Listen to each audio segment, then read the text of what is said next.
Jesus, where the hell is Chris? Like, is that guy ever on time? Chris? Chris, here! Follow the direction of my... Follow the whistle. Can you hear... Oh, damn it. Right, I'm here. Oh, thank God. Thought it was Bigfoot for a second. You stole my joke. Well, we have discovered... Well, first of all, sit down. Sit down by the campfire here. Get warm. Oh, thanks. You've been out there a while. It's a lovely chair of leaves and bones you've made for me. You're welcome. I see you've carried the water in the bowl instead of just bringing a bottle of water and a bowl. Sorry, instructions unclear. Yes. Okay, well, I'm glad to see that you brought the stuff that I asked you to bring. You have a leaf, right, in the... I'll just... Okay. A leaf? In your hair. I'll get it. Jesus. Okay. Oh. Well, thank you. It wasn't where you were imagining it was, Chris. Right, okay. You absolute freak. Okay. Okay. Happy Halloween, Chris. Woo! Happy Halloween, Spooktober. Hello, everybody. I don't know what ghosts sound like. Yes, happy Halloween, everyone. Yes.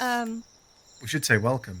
Yeah, welcome to this special outdoors edition. Do you feel scared, Chris? I know it's dark. I know the moon's out. We could turn into werewolves. It's a bit cold.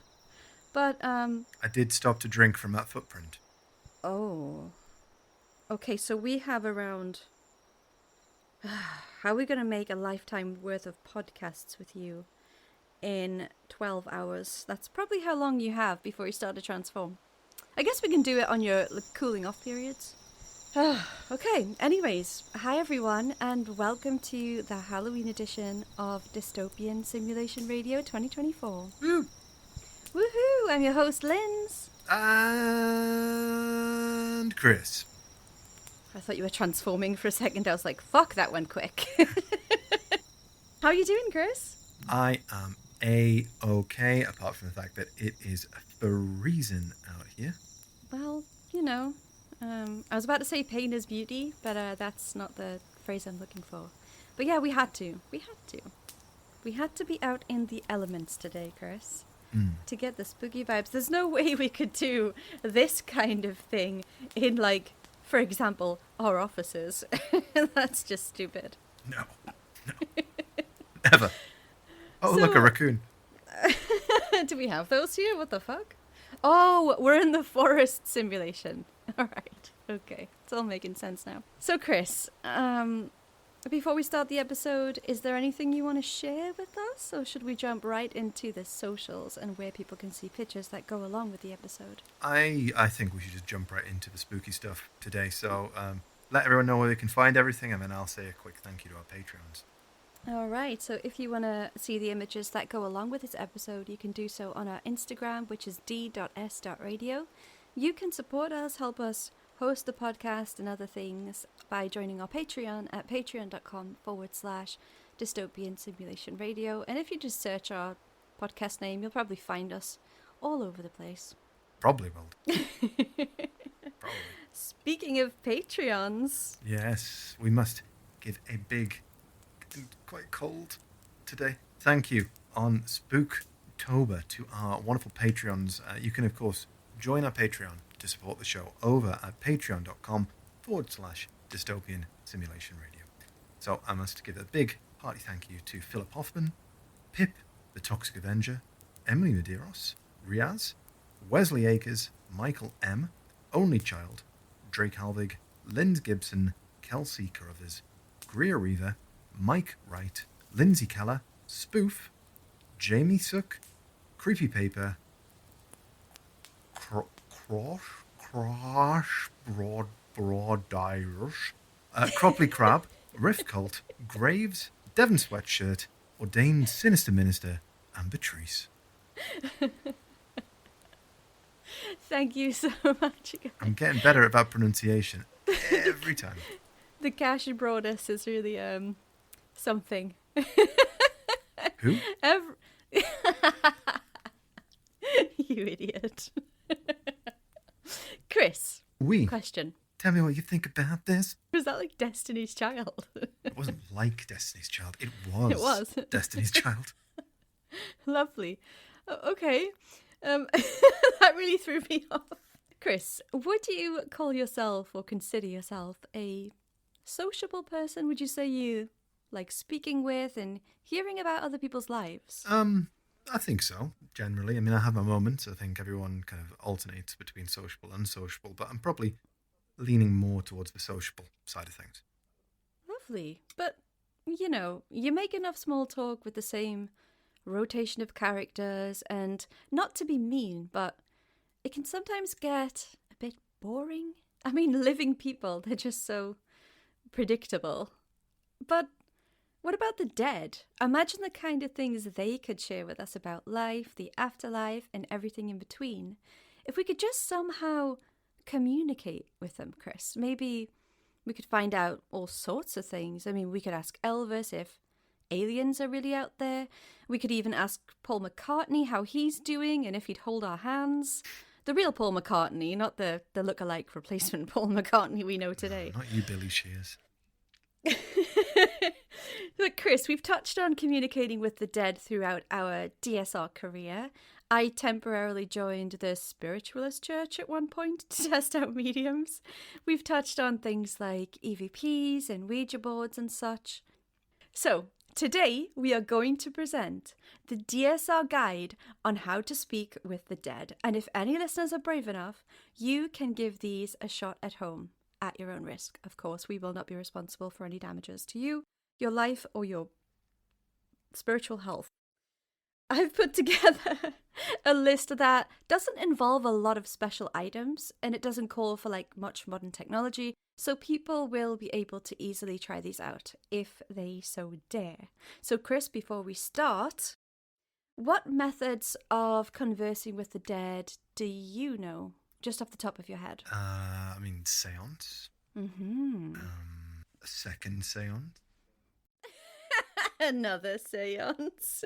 Perhaps a third seance. I mean, praying? Yeah, I mean, maybe. I Are you saying God is dead? I mean, that's a pretty definitive statement. Are you saying that you're bigger than Jesus? I mean, I think he was quite a slender man, and I'm quite the chunky monkey, so probably.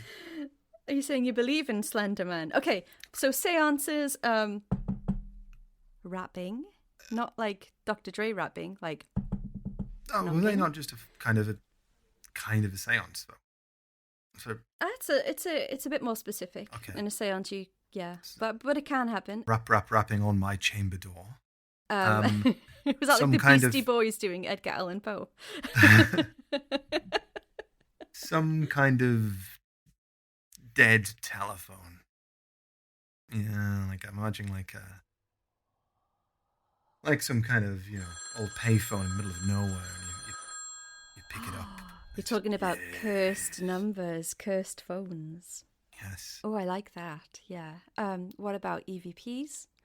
Those are probably the most popular. The ghost box or the spirit box. The whole radio that just scans through the stations and pieces together words, and people think that they're hearing full sentences. Usually they speak to Michael Jackson or something. I don't know why it's Michael Jackson. Or any celebrity that's died within 24 hours. They really insensitively put up a video going, speaking to insert name here. And another way I just thought of, if you're somebody like Derek Cora, you might have a spirit guide that allows you to speak to the dead, like he did with his spirit guide, Sam. Ooh. Do you remember that? Yes, I do, and I remember a specific quote that he said that came out really wrong.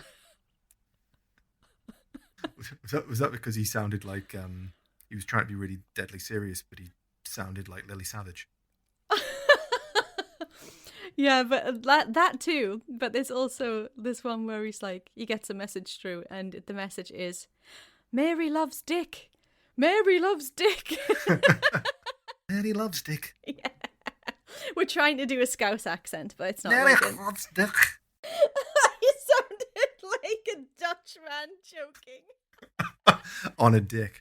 Do it again. It's so good. The best, most serious, best impression you can do in a Scouse accent. Oh. Come on, give it to us. I can't even do it now. That was Ringo Starr. That's easy. You can do those. Like, No. Mary loves Dick. You automatically go into Ringo Starr. Mary loves Dick. If you're American, Google the Scouse accent. Yeah, everyone thinks it's the Beatles, but the Beatles didn't really have a proper Scouse accent, a proper Scouse. I don't know what the Beatles accent was, to be honest with you. But yeah, if you were look up the Scouse accent, Americans, you'll love it. I actually love that accent. I just can't do it, and I'm not going to try.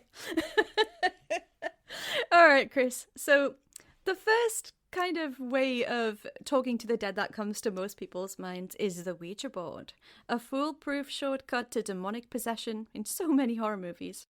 We all know the Ouija board by now. It's a wooden board printed with the alphabet, numbers 0 to 9, and yes and no.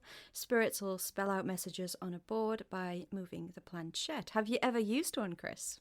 I have used one. Ooh. Not a huge amount, but I have. Did a ghost hunt once at an old establishment. It was an old movie theatre. I did one in. Ooh. And they had a Ouija board, and they did commune with a couple of spirits, but none of them had too much to say. Although I used to do a film quiz there on a Friday, and one of them said they liked that. Oh, how many people were holding the planchette? Oh, this is a good 10 years ago now. There was probably around 8. Oh my gosh! All right. I've done a few in my time. Never got anything. I think once we asked who it was, and it spelled out Usher, which is terrifying because, as far as I know, Usher is alive. Probably not for much longer with this Diddy stuff. Oh my gosh! Let's not get into that. So, the Ouija board is actually much older than most people probably think. At least the Chinese version of it. So during the Song dynasty, they had something called a Fuji, which they would use in a similar manner to talk to the dead. So this is a really early example, and it kind of looked like a tray that was suspended with a long stick attached to it. And this tray would be used to move the stick, and it would spell out characters either in sand or the ashes of burned incense. So it's a type of automatic writing, which is another way that people can communicate with the dead. So do you know what automatic writing is, Chris? Yeah, it's just where you kind of hold the pen over the paper and let it write. You're not supposedly, actually doing any movement with your hand. You're being controlled by an otherworldly force, and you're writing messages from the other side. Yes, that's the simple agreement between you and the spirit of some long dead person who can temporarily possess your hand and scroll down a really squiggly cryptic message. I mean, there's no way that could go horribly wrong, is there, Chris? But the main topic of today is scrying. What do you know about scrying? Oh, my father were a scryer. Have you been possessed? Chris, are you still in there? I'm scared. It's only us out here. Don't get possessed when it's just us out here. You chasing me through the woods is too much. It's just too much. I don't know what scrying is. So scrying is when you look into something reflective or refractive, most commonly mirrors, but also the reflection of water. You even look into flames or smoke from like incense, crystal balls, and even your own eyelids when you close your eyes. So you'll be happy to know that you can also lock your phone screen and scry into that. That's apparently acceptable these days because it's a black reflective surface. Everyone kind of has a black mirror in their pocket these days, which is very interesting. So mainly I do more crying than scrying when I look into a mirror. But to scry, one has to enter a sort of meditative or trance-like state and receive images or see something in a mirror or smoke, usually it would be like a face. And some people claim they can actually talk to spirits when they do this. Okay. So the deeper you get into this state, the clearer the visions will be, or the more kind of visions will come to you. So this is a fun fact. Nostradamus actually favored this method for predicting the future. He would scry with a bowl of water. So he would fill a bowl with water and sit hunched over it, stare into it, and then he would get his predictions. So Chris, I asked you to bring a bowl of water, which you have carried here in the bowl. I don't know how much of it you have left, but I also have a bowl of water. So let's start off by... Well, first we'll both do it at the same time, but I want you to look. Have you got the curtains closed? Yes. Have you covered up? Oh, I mean, we're outside. It's dark. Nature's curtains are closed. It is dark. Okay, so I want you to hunch over this bowl, look into... Shut up. Look into it, and tell me what you see. Take a minute. We'll both take a minute. Okay, here we go. I'm looking into the bowl. All right, here we go. It's semi-filled with water. And I'm waiting for the apparitions to come. No, not like that. Stop. All right, let's try.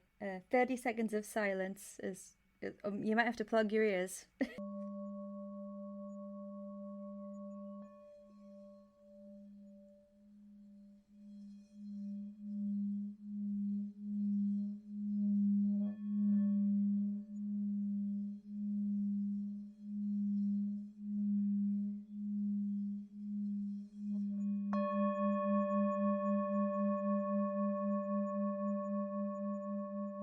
So Chris, lay it on us. What Nostradamus-style visions did you just have? Everyone get a pen and paper.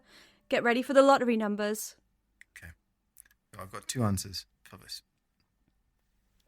The first one was that I did look deep into the bowl and I started noticing the reflections and the patterns that they were making, and I saw an image of a horrible, monstrous robot with its mouth agape. Its eyes were inhuman. It sort of resembled a robotic fly, but the mouth never closed. The second answer is, I think that might have been the reflection of a microphone in the water. For a minute, I was kind of worried about you. I was like, oh my God, he's found his calling. Jesus. Well, congratulations, Chris. You have just dipped your toe into scrying. I didn't, well, I mean, there's water, but I didn't dip anything in there. Very nice. So, Yet. there are such things as scrying mirrors, and they're usually made of obsidian, or usually they're black mirrors, which are just mirrors that have been painted black, and they're often oval in shape and backed with silver. Not so much these days, but they used to be. So they would hold up mirrors and go into the state, and they would claim that they could speak to the dead. And there was people who were like better at this than others. There were people who were trained in it. People would consult them. It was an actual thing. So our famous historical example of a scrying mirror is John Dee's scrying mirror, which is a leather-cased Aztec mirror fashioned from obsidian and wood. Dee was a magician and astrologer who lent himself to Queen Elizabeth. It was believed Queen Elizabeth I, by the way, it was believed the faces of the dead could be seen in this mirror, and that conversations could be held with them. Queen Elizabeth herself believed that she had seen the spirit of a past friend in the mirror, so she believed in it. And she was actually really into it, and she would often consult Dee. So let's take a look at John Dee before we start really talking about him. Did a D pick? It actually is. There you go. Describe what you see. Dee. Hello. John Dee is a Tudor man. Yes. As a result, he does wear the standard ruffles that one must wear. He wouldn't be awry in as a character in Blackadder II. He's got a do-rag on. Chris, that is not a do-rag. I know a do-rag when I've seen one. I've been on the streets. He's got a rather long face, quite a long high-bridge nose, but his main feature is his beard, which is grown into a rather lovely triangle, inverted triangle, I should say. And he is, it's like a big long goatee that he has. He looks rather stylish, if I do say so. So Dee was an original fellow of Trinity College in Cambridge, and in the mid-1540s to the 1550s, he set off around Europe. Since we need to condense these episodes into around an hour, I'll keep his story short, although it does have a very full history, so if you want to look into that, go for it. So right now we'll do a speed run. So he was extremely intelligent, and he knew all there was to know about mathematics, the sciences at the time, cartography, so maps and navigation, to the point that he wrote a book that helped early maritimers navigate around the world on their travels. His book, General and Rare Memorials Pertaining to the Perfect Art of Navigation, catchy title, had a huge impact. He was also hired by the royal court as a little magic man who could predict things, and Queen Elizabeth I actually told Dee to choose her coronation date using his magical powers and his little charts, which he did. He believed he was receiving this knowledge via the occult, which gave him the answers that he sought. He also created his own glyph, which we can see here, and this is a symbol he created that represents the mystical unity of all creation. And this is basically what he was about. He wanted to know everything there is to know, and what he knew in the living world as we know it wasn't enough. He wanted to have information from, let's say, higher beings. So this is a rather interesting little GIF. For those of you who are not looking at the Instagram right now, you probably should be. Let me describe this to you. Can you picture Plankton from SpongeBob? Oh shit, it is. It looks like a child's drawing of Plankton who's very angry. It's got a kind of female symbol with an intersected U on the top, a dot in the middle, and then it's got two little, like an M shape on the bottom. If you weren't listening, please draw that and send it in, because I did not describe that very well.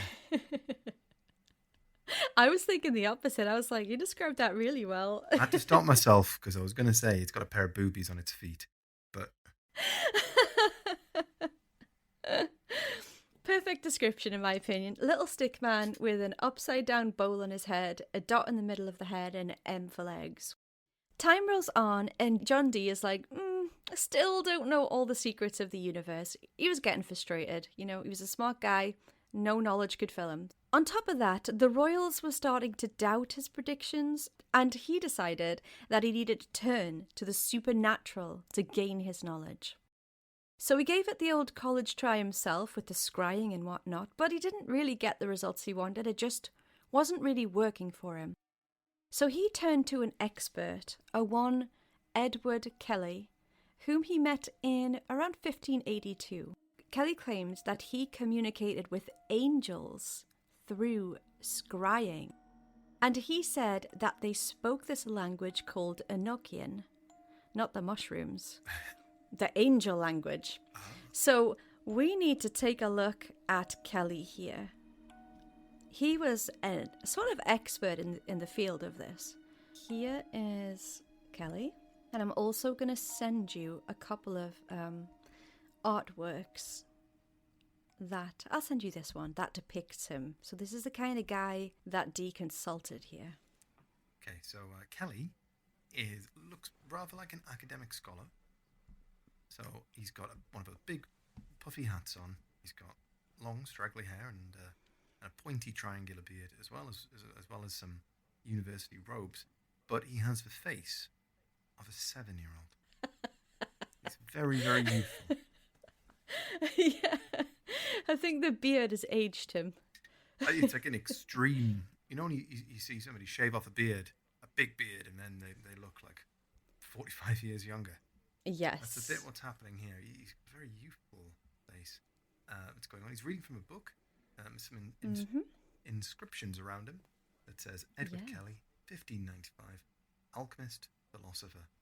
And then on the bottom, optics, astrology, physiology, horoscopy, magic, and the most evil one of all, statistics. And on the shelves in the background, looks like he's got some candy. Powders and potions. Some candy. So I was thinking powders and potions. Look like Haribo's to me. And then the second one I've sent you there, Chris, is this is him depicted doing his work. So he is he one of the two in the circle? I should hope so, because if not, he's a ghost. So he's in a circle here with another person.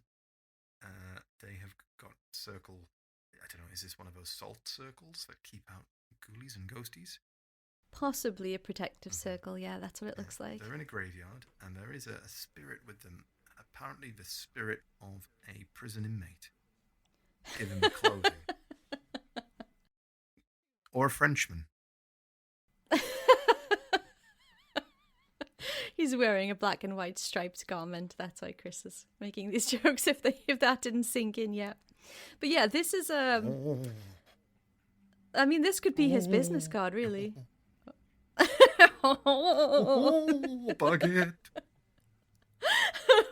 We still don't have French listeners. It's okay.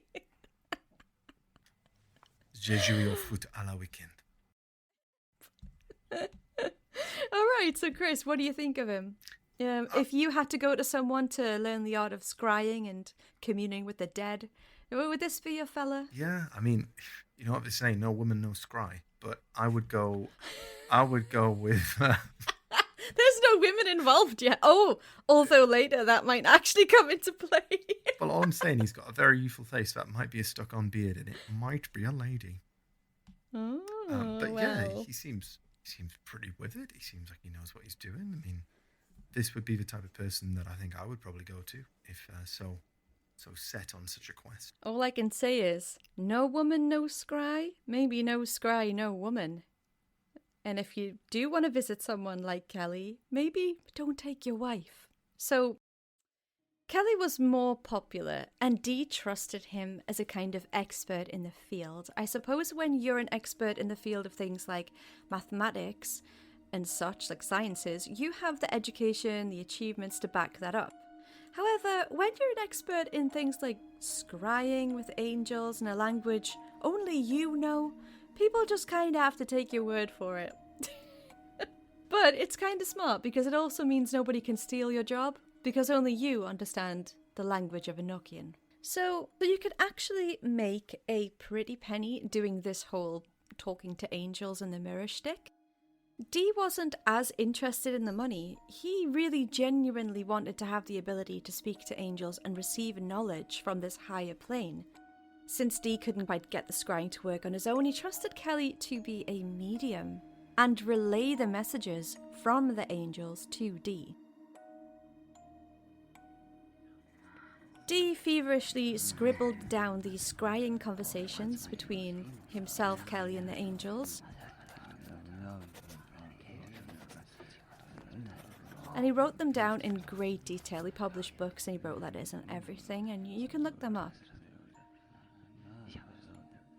He seemed to be on board with it all, up until the point where Kelly suggested they share wives, which is probably what an angel would of all the knowledge they had to bestow.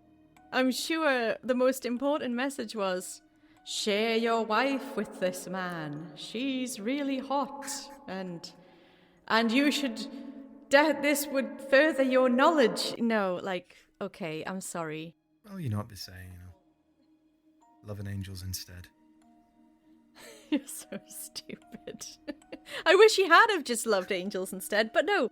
Instead, he convinced Dee, who was very against the idea that they should share wives. Dee didn't want a wife swap with Kelly. Worst wife swap episode ever. Was he like, you can suck on Dee's nuts? You know, of all the jokes you threw out there, some of them really do hit. Most of them are absolute trash. Yeah. Now and again. Now and again you get me. Even a blind squirrel finds a nut. Oh, Dee's nuts Dee's in this nuts. case. Dee agreed. He didn't want to, but he did. What, to the wife swap? And then he and he completely regretted it, of course. And he was never the same again after this. It was just all too much for him. So he and his wife just instantly, to be honest, moved back to the UK, probably like the day after. Don't have the official time frame on it, but they went back like pretty soon. Where his wife birthed a son around 9 months later. Dee, Yeah. you are not the father. Didn't see that coming. The kid was like the Kellys. They named the boy Theodorus Trebenianus, which is spelled anus on the end. So definitely didn't get bullied in his old-timey Tudor school. Dee died penniless in an unknown and unmarked grave in England, we assume. Kelly went on to be like the spiritual advisor and medium for some kind of king somewhere in Europe. It might have been Hungary. I'm not exactly sure. But yeah, he managed to further his career, and Dee just like disappeared into obscurity. And the court didn't want him back because Queen had died, and he just was... Nobody else wanted him. So, yeah, we don't know where he was buried. We don't know anything about that, but we do know where Dee's obsidian scrying mirror is. It lives on in a place that we talked about recently, the British Museum. Of course it And does. so we can take a look into the mirror that caused all the trouble before we look into our own mirrors, Chris. So here's the collection. And is this what you expected of the scrying mirror? I mean, it's ornate. It's cool, isn't it? Yeah, I can't believe I'm holding this mirror in my hands. Click the link.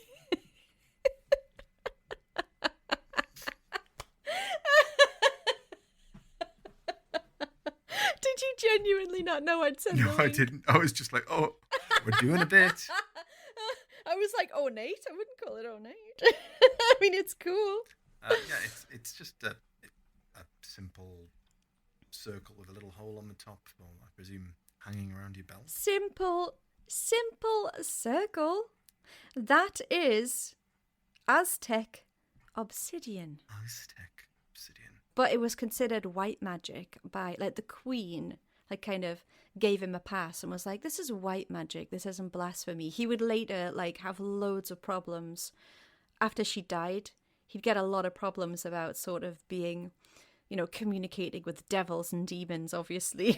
I'm surprised he got away with it for so long before he actually... But yeah, when the Queen died, he got a lot of shit over it.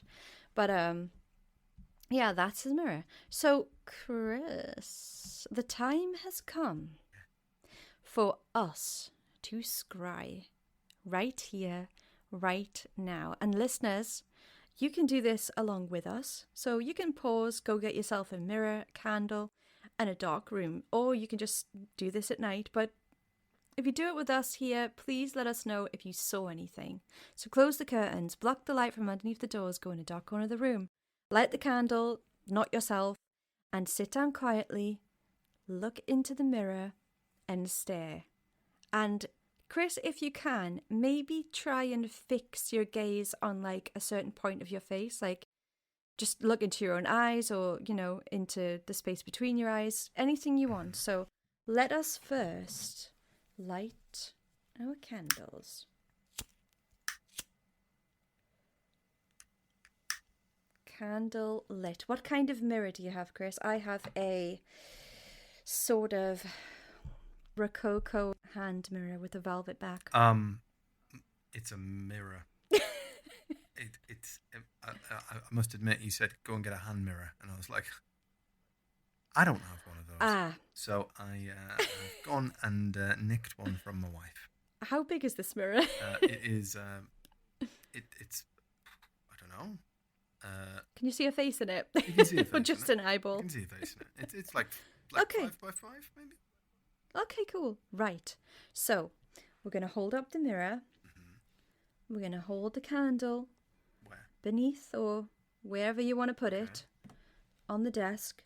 And now we're going to be quiet for a minute and just stare into your face or wherever you want and nothing else. Just chill and stare. Okay, let's go.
Boo!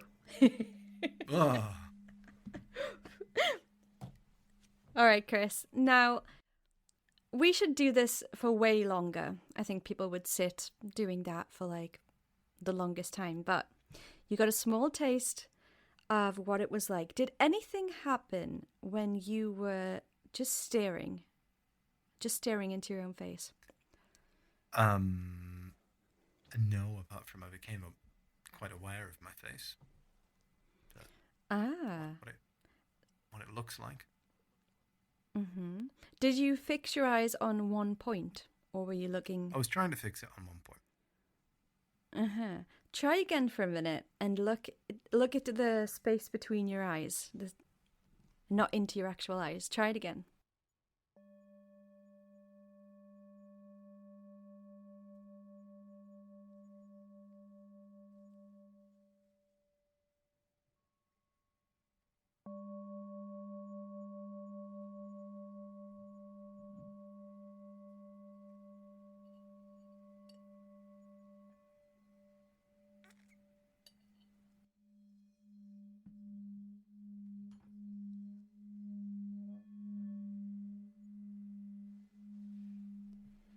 Do you feel any different? Nope. All right, now switch out your mirror for your smartphone with the screen locked, so it's just black. Okay. And use the candle to give a little bit of light. Try it with that and tell me if you see anything. You just might need a bit longer. That's probably later you can go try it again when you get some quiet time. Give it a shot with the black surface.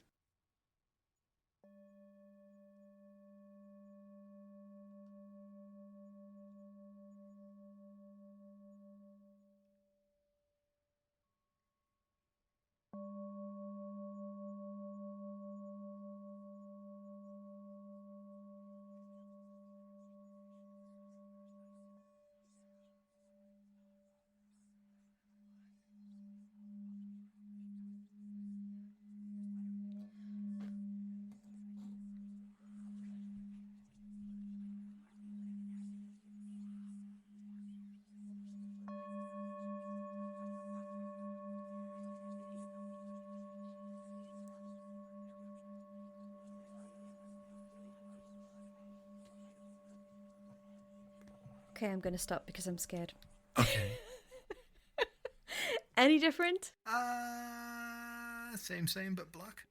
Oh, interesting. Okay, for me, And I don't know what the difference is. For me, in a regular mirror, not so much. In a dark surface, like the screen or obsidian, black glass, whatever you would use, kind of creepy. Like my features start to move around a bit when I'm looking at a darker surface. I don't know what that means. Maybe I'm a scryer. But when sitting in a dark room with almost no ambient light and staring into a mirror or a dark mirror or reflective surface that's usually dimly lit by a candle, it can be kind of jarring. After a while, your eyes start to struggle to adjust, so your brain will just start to try and fill in missing information, which oftentimes leads people into thinking that they have seen what they perceive to be the faces of ghosts, demons, or other strange beings. So in terms of psychology, what is believed to be happening is that the person staring at their own reflection for a prolonged period of time is experiencing kind of a similar thing that happens with the Toxler effect, combined with the strange face illusion. So, are you familiar with the Toxler effect, Chris? I can't say that I am. You might be when you see it, so I'm going to send you a picture. You might have seen this on social media, just in your feed or something. I have two pictures here. This is the first one. The neural adaptation effect. All you've got to do is enlarge this image. Hopefully it's not... This should work, yeah. Oh, you mean like a magic eye? Not quite a magic eye, but similar in concept. So if you open that to as big as it goes, and then just stare at that cross. Just stare and stare and stare and tell me what happens. All the colour fades away. So Yep. It is quite colourful when you look at it at first, but if you stare, do it in real time for you here. The green's going, purple's going, and now it's just solid white. Yeah, it's trippy, isn't it? So we basically just have this blurry pastel kind of coloured background with the black X on it. I'm sure people are familiar with it. If not, it is on the Instagram, or you can just look it up. But it's believed that might be what's happening. So, strange face illusions, Chris, do you know what they are? No, I do not. So we have some text here from an intro to a study that was done in March 2023. I'll let you read this out. Strange face illusions, SFIs, describe a range of face-related visual apparitions which may occur when one observes a face in a dimly lit room. In contrast to most illusion-inducing paragrams, the strange face illusion paragram induces a variety of illusions. Reported experiences range from small changes in luminance, colour and contrast to distorted facial features, and through the perception of completely new strange faces. The latter may involve the faces of relatives, familiar faces and unfamiliar faces, but extends to even monstrous faces and animal faces. In the original strange face illusion, using a sample of 50 healthy individuals, it was reported that 66% saw distorted facial features, 18% a parent's face, 28% an unknown person, 28% archetypal faces, and 18% saw animal faces, and 48% saw monstrous, fantastical faces. The diversity and complexity of the illusions induced by this simple paragram appear to make it somewhat unique. So, do you think this is what could account for people seeing these faces when they're scrying? Yes, quite possibly. Right? Yeah. Especially if you're in a dimly lit room as well, and you've got the flicker of a candle, which naturally is going to be casting shapes in unusual ways. Then yes, I think this could be a winner. Yeah, it's strange, isn't it? Because they said 66% in that study, and when I did it just for a short time, my facial features started to distort within 10 or 20 seconds. But for you, you didn't see anything different. I wonder how that works then. I'm in the 66%. So but why? That's maybe something we have to look into, but Let us know what you guys see when you do it. Are you in the 66% that see some kind of strange face, or do you think that you're actually seeing something? Because people really do believe this is a type of mediumship, and even modern day mediums will say that they do this or use this method. It's not as popular as other things, but it is out there.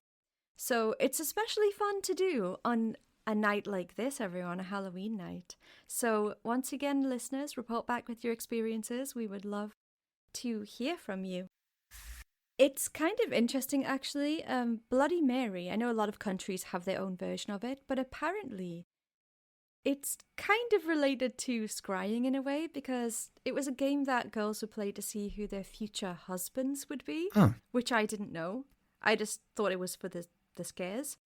But apparently, and I would never do this is so fucking creepy, but they would dim the lights in the house, carry a lit candle in one hand and a mirror in the other, and they would look into it as they walked backwards up a set of stairs, which is very like Asia horror movie. Yes. So either the face of the man they were going to marry in the future would appear, or the face of the fucking Grim Reaper, or some kind of demonic skull. And this indicated that if they saw the skull of the Grim Reaper, it meant they would die before they had a chance to marry. Oh. I mean, who would want to know any of that, to be honest?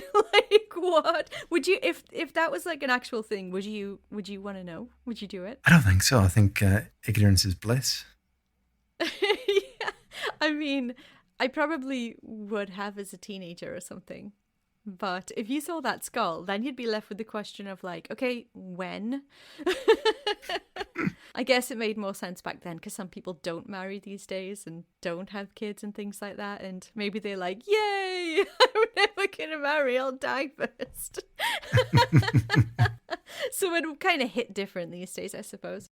But yeah, and on like a finishing note here, this is really weird. Like, I know it's just a coincidence, but it's kind of weird. So, since it's October and all, I was like, the other day, or last weekend, I was like, I really want to watch like a spooky series, but I've seen like basically every horror movie on Netflix at this point.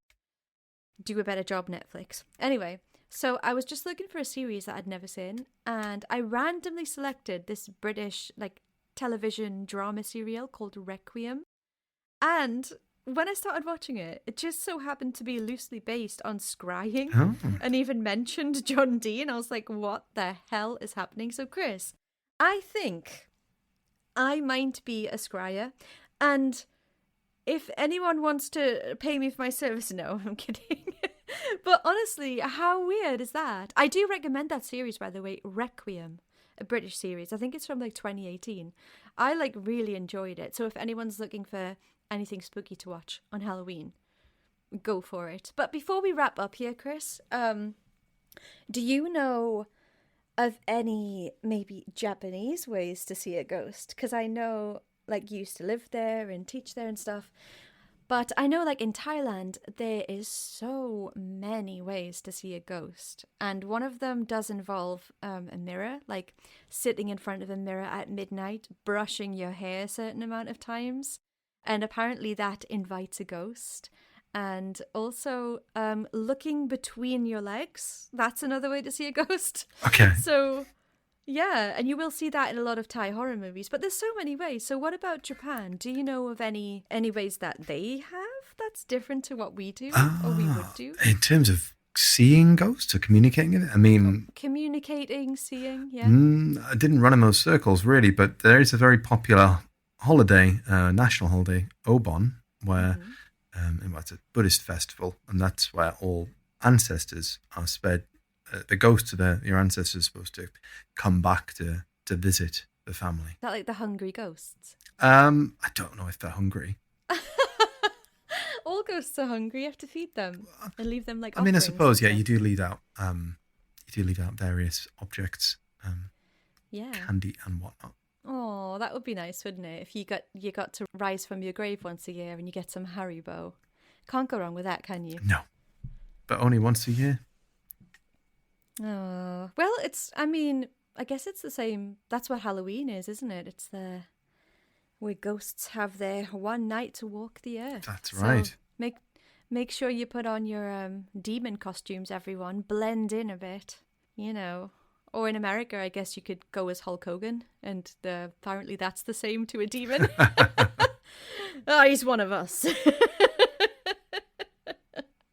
But yeah, Chris, I hope you enjoyed a little history, a little quick run-up of scrying, ways that we can all speak to the dead this Halloween night. And if anyone tries any, or if you have a different way of communicating with spirits or the dead in your country, we would love to hear about that.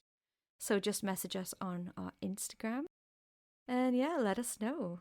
Well, thank you very much, Linz, for telling me all about scrying and ways to raise not raise, but to commune with the dead. I wasn't so knowledgeable on this before, but you know, now anyone who brings it up to me, I'll be able to say, I don't know where I'm going with this. I just really want an excuse to say, scry me a river. It's not always about the layup. Sometimes it's about the execution. Yeah. Well, thanks for listening, everyone. And send us your Halloween costumes. We want to see them. We want to know what you went as this year. Are you going as anything, Chris? I am not, because for the first time I'm going to be escorting my son while he does trick-or-treating, and he's going to be a Ghostbuster. Oh, that's so cute. Well, can't wait to see pics of my godson as a Ghostbuster, although as someone who is summoning spirits, not sure I'm quite on board with a Ghostbuster. Scry me a river. Baboom. All right, everyone. Thanks for joining us tonight. We hope you have a great Halloween. Candy apples and razor blades and other Misfit songs. I'm glad you remembered it. Yeah. Thanks, everyone. Take care. Happy Halloween. Bye. Bye. Woo. Oh, God. Okay, we need to find our way out of this forest. I know I dropped a pin, but, like, I don't know about you, but well, it is so quiet you could hear a pin drop. But seriously, this is really creepy. Which way did you... I came from over there? Was it over there? No, because you approached me from in front, so... Yeah, but wait a minute. You turned around like 15 times while you were talking. Did we move up? Where's the water from your bowl gone? In fact... Chris? Yeah. Chris, why don't I see you anymore?